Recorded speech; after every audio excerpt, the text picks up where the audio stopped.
ಕೊಲೆಯಾದವನ birthday ದಿನವೇ ಕೊಲೆಗಾರನಿಗೆ ಜೀವಾವಧಿ ಶಿಕ್ಷೆ. ಮನೆಯಲ್ಲಿ ದೀಪಾವಳಿ ಆಚರಿಸಿದಂತಹ ತಂದೆ 7 ವರ್ಷದ ಬಳಿಕ ಮನೆಯಲ್ಲಿ ಸಂಭ್ರಮ. ಎದೆ ಮಟ್ಟಕ್ಕೆ ಬೆಳೆದು ನಿಂತಿದ್ದಂತಹ ಮಕ್ಕಳ ಕೊಲೆಯಾಗಿತ್ತು.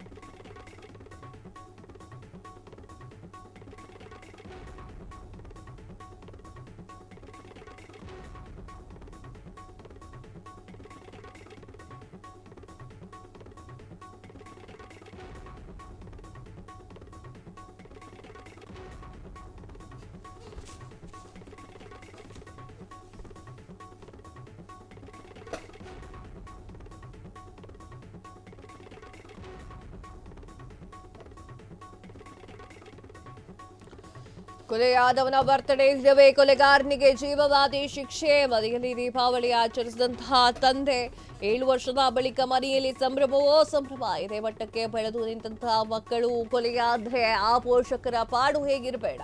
ಪುತ್ರ ಶೋಕಂ ನಿರಂತರಂ ಎನ್ನುವಂತಹ ಮಾತಿದೆ ಗೊತ್ತೇ. ಕೊಲೆಯಾದ ಮಗನ ನೆನಪಿನಲ್ಲೇ ಆ ಕುಟುಂಬ 7 ವರ್ಷ ಕಾಲ ಶೋಕಾಚರಣೆ ನಡೆಸಿತ್ತು. ಯಾವುದೇ ಹಬ್ಬ ಬಂದರೂ ಕೂಡ ಮನೆಯಲ್ಲಿ ಮಗನನ್ನ ನೆನೆದು ಕಣ್ಣೀರ್. ಆದ್ದರಿಂದ ಕೊಲೆಯಾಗಿರುವಂತಹ ಮಗನ ಹುಟ್ಟುಹಬ್ಬದ ದಿನದಂದೇ ಅಪರಾಧಿಗಳಿಗೆ ಜೀವಾವಧಿ ಶಿಕ್ಷೆಯಾಗಿದೆ. ಮನೆಗೆ ಅಲಂಕಾರ ಮಾಡಿ 7 ವರ್ಷದ ಬಳಿಕ ದೀಪಾವಳಿಯನ್ನ ಆಚರಣೆ ಮಾಡಿದ್ದಾರೆ. ಸಿದ್ಧಾರ್ಥ ಕೌಶಲ್ ಎಂಬಾತ ಕೊಲೆ ನಡೆದಿತ್ತು. ಬೆಂಗಳೂರಿನ ಮೈಕೋ ಲೇಔಟ್ನಲ್ಲಿ ನಡೆದಂತಹ ಕೊಲೆ. ಗಿರೀಶ್ 21 ವರ್ಷ, ಮಹೇಶ್ 19 ವರ್ಷ. ಇದನ್ನ ಬಂಧಿಸಿದ್ದಂತಹ ಪೊಲೀಸರು 59ನೇ ಸಿಸಿಎಚ್ ನ್ಯಾಯಾಧೀಶ ಭಾಲಚಂದ್ರ ಎನ್ ಭಟ್ ಇಬ್ಬರು ಆರೋಪಿಗಳಿಗೆ 10,000 ದಂಡ ಹಾಗೂ ಜೀವಾವಧಿ ಶಿಕ್ಷೆ ಪ್ರಕಟವಾಗಿದೆ. ಎಸ್ ವೀಕ್ಷಕರೇ, ಇದರ ಪೂರ್ವಾಪರಗಳನ್ನ ಈ ಒಂದು ವಿಡಿಯೋದಲ್ಲಿ ನೋಡ್ತಾ ಹೋಗೋಣ. ಎದೆಮಟ್ಟಕ್ಕೆ ಬೆಳೆದು ನಿಂತಿದ್ದಂತಹ ಮಕ್ಕಳು ಕೊಲೆಯಾದ್ರೆ ಯಾವ ಪೋಷಕರ ಪಾಡು ಹೇಗಾಗತ್ತೆ ಅನ್ನೋದು ಗೊತ್ತಿದೆ. ಪುತ್ರ ಶೋಕಂ ನಿರಂತರಂ ಎನ್ನುವಂತಹ ಒಂದು ಗಾದೆ ಇದೆಯಲ್ಲ, ಅದು ನಿಜವಾಗ್ಲೂ ಹೌದು. ಮಗನ ನೆನಪಿನಲ್ಲೇ ಈ ಒಂದು ಕುಟುಂಬ 7 ವರ್ಷಗಳ ಕಾಲ ಶೋಕಾಚರಣೆಯಲ್ಲಿತ್ತು. ಯಾವುದೇ ಹಬ್ಬ ಆಗಿರಲಿ, ಹರಿದಿನ ಆಗಿರಲಿ ಮಾಡ್ತಾ ಇರಲಿಲ್ಲ.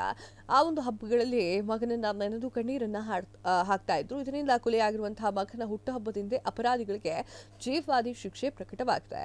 ಮನೆಗೆ ಅಲಂಕಾರ, ದೀಪಾಲಂಕಾರ ಮಾಡಿ 7 ವರ್ಷದ ಬಳಿಕ ವಿಜೃಂಭಣೆಯಿಂದ ತಂದೆ ಬರ್ತ್ಡೇಯನ್ನ ಹಾಗೂ ದೀಪಾವಳಿಯನ್ನ ಸೆಲೆಬ್ರೇಟ್ ಮಾಡಿದ್ದಾರೆ.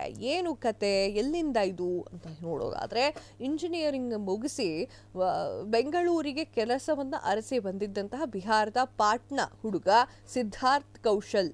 ಇದು ಸ್ಟೋರಿ. 2018 ಇಸ್ವಿಯಲ್ಲಿ ಏನಾಗುತ್ತೆ ಅಂದ್ರೆ, 2018 ಜೂನ್ 26 ಬೆಳಗಿನ ಜಾವ 2:45 ಸರಿಸುಮಾರಿಗೆ ಬೆಳಗಿನ ಜಾವ ಸರಿಸುಮಾರಿಗೆ ಕಾರಿನಲ್ಲಿ ಎಲೆಕ್ಟ್ರಾನಿಕ್ ಸಿಟಿ ಕಡೆಗೆ ಸಿದ್ಧಾರ್ಥ್ ಕೌಶಲ್ ಹೋಗ್ತಾ ಇದ್ರು. ಮೈಕೋ ಲೇಔಟ್ ಸಮೀಪದ ಕಾರು ನಿಲ್ಲಿಸಿ ಮೂತ್ರ ವಿಸರ್ಜನೆ ಮಾಡಲಿಕ್ಕೆ ಅಂತ ಹೇಳಿ ಸಿದ್ಧಾರ್ಥ್ ಹೋಗಿದ್ದ. ಈ ವೇಳೆ ಬೈಕ್ನಲ್ಲಿ ಬಂದಂತಹ ಇಬ್ಬರು ಸಿದ್ಧಾರ್ಥ್ ಬೈಕ್ಗೆ ಮಿರರ್ ತಾಗಿಸಿ ಮುಂದೆ ಹೋಗಿದ್ರು. ಆಮೇಲೆ ಸಿದ್ಧಾರ್ಥ್ ನೋಡ್ಕೊಂಡು ಹೋಗಿ ಅಂತ ಹೇಳಿ ಹಿಂದಿಲ್ ಹೇಳಿದ್ದ.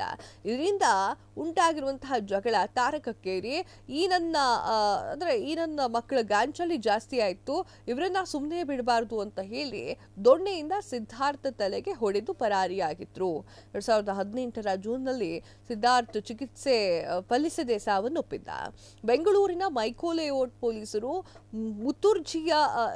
ಮುತುವರ್ಜಿಯನ್ನ ವಹಿಸಿ ಇನ್ವೆಸ್ಟಿಗೇಷನ್ ಮಾಡಿದಾಗ ಗಿರೀಶ್ 21 ವರ್ಷ, ಮಹೇಶ್ 19 ವರ್ಷ ಈತನನ್ನ ಬಂಧನ ಮಾಡಿದ್ದಾರೆ. ಚಾರ್ಜ್ ಶೀಟ್ ಅನ್ನ ಹಾಕಿದ್ರು. ಆವಾಗ ಸೂಕ್ತ ಸಾಕ್ಷಿಗಳನ್ನ ಪ್ರಾಸಿಕ್ಯೂಷನ್ ಕಲೆ ಹಾಕಿ ಇದರ ಹಿನ್ನೆಲೆಯಲ್ಲಿ 59ನೇ ಸಿಸಿಎಚ್ ನ್ಯಾಯಾಧೀಶ ಬಾಲಚಂದ್ರ ಎನ್ ಭಟ್ ಅವರ ಮುಂದೆ ವಿಚಾರಣೆ ನಡೆಸಿದ್ದು ಇಬ್ಬರು ಆರೋಪಿಗಳಿಗೆ 10,000 ರೂಪಾಯಿ ದಂಡ ಮತ್ತು ಜೀವಾವಧಿ ಶಿಕ್ಷೆ ಕೂಡ ಆಗಿರುವಂತದ್ದು. ವಿದ್ಯಾಟ ಅಂತಂದ್ರೆ ಸಿದ್ಧಾರ್ಥ ಕೌಶಲ್ ಹುಟ್ಟುಹಬ್ಬದ ದಿನದಂದೇ ಅಕ್ಟೋಬರ್ 24ರಂದೇ ಜೀವಾವಧಿ ಶಿಕ್ಷೆ ತೀರ್ಪು ಹೊರಬಂದಿದೆ. ಸಿದ್ಧಾರ್ಥ ಕುಟುಂಬದ ಆರೋಪಿಗಳಿಗೆ ಶಿಕ್ಷೆಯಾಗಿದೆ ಅಂತ ಹೇಳಿ ಭಗವಂತನೇ ಈ ಶಿಕ್ಷೆಯನ್ನು ಕೊಟ್ಟಿದ್ದಾನೆ ಅಂತ ಹೇಳಿ ಸಂತೋಷವನ್ನು ವ್ಯಕ್ತಪಡಿಸಿದ್ದಾರೆ. ಕೊಲೆಯಾಗಿರುವಂತಹ ಸಿದ್ಧಾರ್ಥ ತಂದೆ ತನ್ನ ಪಾಟ್ನಾದ ಮನೆಗೆ ದೀಪಾಲಂಕಾರವನ್ನು ಮಾಡಿದ್ದಾರೆ. ಅಲ್ಲದೆ ಪಾಟ್ನಾದಿಂದ ಬೆಂಗಳೂರಿಗೆ ಬಂದ ಒಂದು ಕೇಸ್ನ ತನಿಖೆ ನಡೆಸಿದಂತಹ ಮೈಕ್ರೋ ಲೇಔಟ್ ಇನ್ಸ್ಪೆಕ್ಟರ್ ನಟರಾಜ್ಗೂ ಹಾಗೂ ಸಿಬ್ಬಂದಿಗಳಿಗೂ ಸಿಹಿಯನ್ನ ನೀಡಿ ಕೃತಜ್ಞತೆಯನ್ನು ಸಲ್ಲಿಸಿದ್ದಾರೆ. ಕೊಲೆಗಾರರಿಗೆ ತಕ್ಕ ಶಿಕ್ಷೆಯಾಗಿದೆ ಅಂತ ಹೇಳಿ ಸಿದ್ಧಾರ್ಥ್ ಹೇಳಿರುವಂಥದ್ದು. ಸಿದ್ಧಾರ್ಥ್ನ ತಂದೆ ಕೌಶೇಂದ್ರ ಪಾಂಡೆ ಹಾಗೂ ಕುಟುಂಬದವರು ಥ್ಯಾಂಕ್ ಯು ಅಂತ ಹೇಳಿದ್ದಾರೆ. ಅವರ ಕಣ್ಣೀರಿಗೆ ಬೆಲೆ ಸಿಕ್ಕಂತಾಗಿದೆ ಅಂತ ಹೇಳಿರುವಂಥದ್ದು. ಕ್ಷಣ ಕ್ಷಣದ ಸುದ್ದಿಗಳಿಗಾಗಿ ಫ್ರೀಡಂ ಟಿವಿ ಸಬ್ಸ್ಕ್ರೈಬ್ ಮಾಡಿ, ಲೈಕ್ ಮಾಡಿ ಹಾಗೂ ಫಾಲೋ ಮಾಡಿ. ಹೊಸ ಸುದ್ದಿಗಳ ನೋಟಿಫಿಕೇಶನ್ಗಾಗಿ ಬೆಲ್ ಐಕಾನ್ ಮೇಲೆ ಕ್ಲಿಕ್ ಮಾಡಿ.